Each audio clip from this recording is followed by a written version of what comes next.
Hi guys, Candy here at My Mobile Homestead. So what I have going on here is I am seasoning my cast iron. So what I do is I periodically go through all of my cast iron to make sure that they have a good season on them, because I don't use them all. So I have some down in my cabinet, and sometimes they just I don't know, unseasoned. I don't know what goes on in there, but I just periodically go through to make sure they have a good season on them. So I currently have a lid and 2 pans in my oven, and I'm going to show you what I do. So one thing I do want you to know about cast iron is kind of like owning and taking care of cast iron is not for those who are faint of heart, who want easy care, easy use. Because a cast iron pan, a well cared for cast iron pan, is going to last you probably your entire lifetime. These things are pretty much the forever pans, okay? You can do everything with them. You can cook on the stove. You can take it from the stove. You can bake a cake in one of these. You can bake cornbread. You can do all kinds of stuff. You can go from stove to oven. They really are amazing, but they require additional care. It's not like you can just take it and throw it in the sink and wash it and put it in the drainer to dry and wham bam, thank you ma'am, it's done. It's not like that. You really don't want to use soap in this. You can use salt or even like some baking soda if you need a little bit more abrasion when you're cleaning it out, but you do not want to use soap in it. Soap can destroy the seasoning that you have in there, and I worked hard to get this one up. Another recommendation that I have is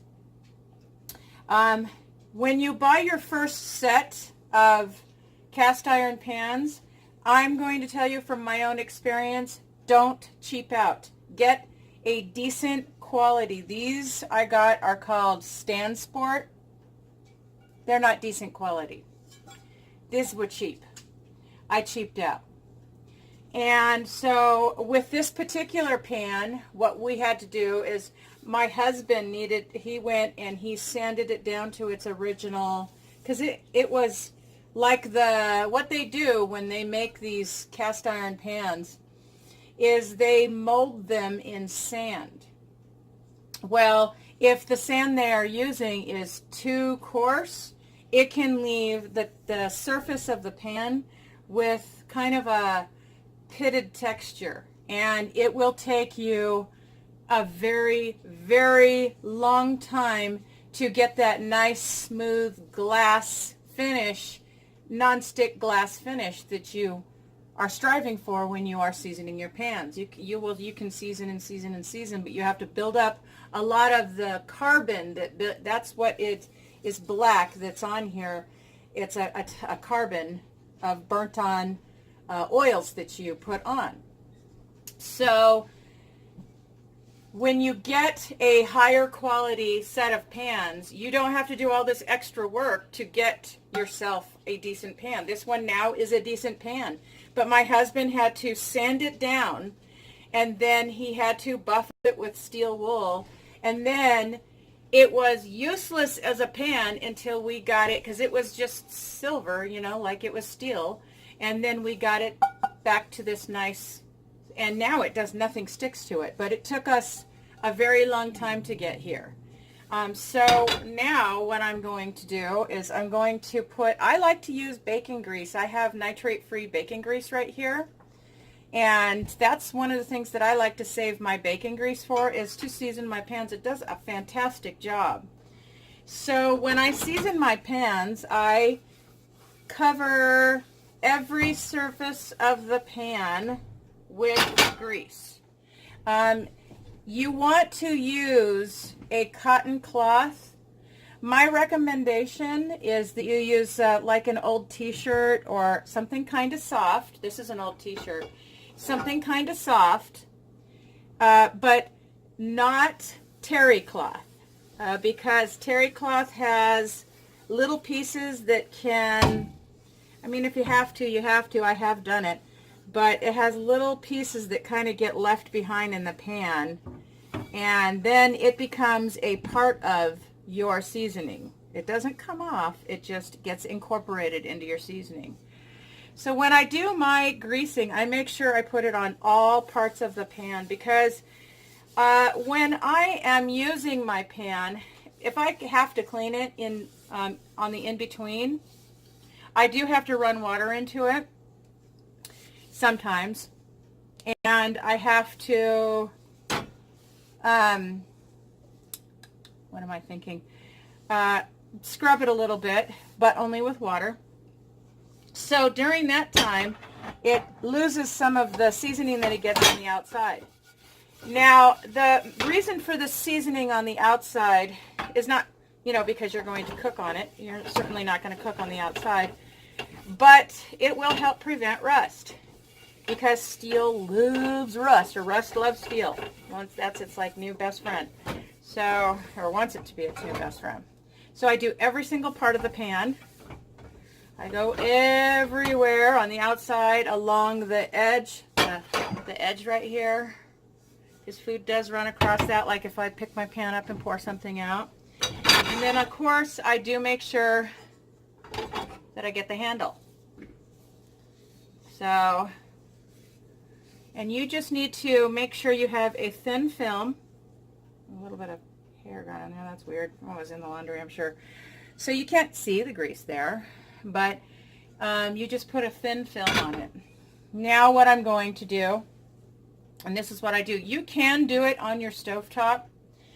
It's going to take a while, and your house is going to be filled with smoke.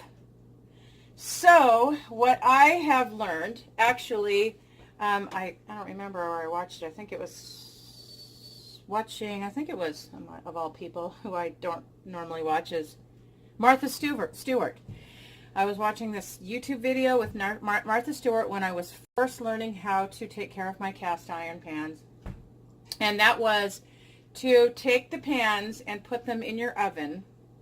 And you turn your oven up to the highest temperature, not broil, but the highest before broil. On my oven, it is 550 degrees. And you put it in upside down on the rack. And the reason I'm not showing you is because the inside of my oven needs to be cleaned. I have 3 other pans in there right now, and I'm going to add this to it. Actually, I have 2 pans and a lid, cast iron lid. So you turn them upside down so that when the oil melts, it doesn't pool. I have accidentally done that, where I set it in upside right, and it will melt off of the edges and pool into the pan, and it will leave like a gummy residue where it pools and heats up, and then you'll have like a ridge on the bottom of your pan. So you don't want to do that. You just want to turn it upside down, and I throw a piece of foil in the bottom of my oven so it can catch anything that drips off of it. And then you leave it in there.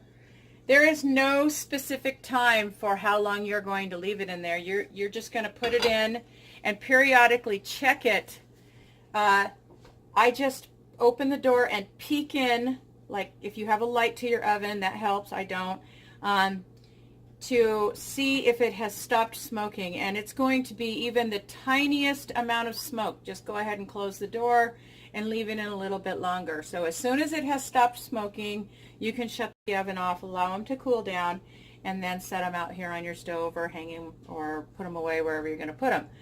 And sometimes in the beginning of your pans, when you really need to build up a lot of carbon, you will need to season them frequently. You will need to season them every single time you wash them.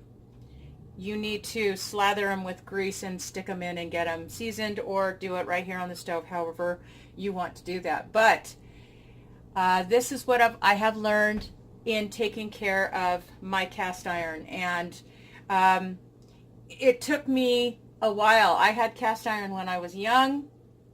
I did not take proper care of them. It kept rusting because I didn't know that you can't just stick it in the sink and wash it with soap. And so I was just like, forget this stuff. This is horrible. I'm never going to use cast iron again. So It is, if you are prepared to immediately take care of your cast iron. You cannot leave stuff sitting in them. I mean, sometimes you can, sometimes I have, but if it's like more greasy, it's fine. But if there's anything that's had any water content in it, it will activate rust right away. Rust, like I said, it absolutely loves steel. So that's about it, guys. I just wanted to share that bit of information with you. I love my cast iron. If I ever get any more cast iron, which I probably will, I am not going to spare any expense on that, because I want to not have to build I have cast iron down here in the cabinet that my husband still needs to work on, but we got this one worked down, and it's taken us at least 6 months to get us to the finish that we have in here of constant seasoning. And now I haven't seasoned it for several weeks, and I'm going to go ahead and pop it in, even though it really doesn't need it right at the moment, but I'm going to go ahead and pop it in with the other pans. All right, guys, I hope this was helpful. Please comment below, like, share, and subscribe. Love you guys. God bless.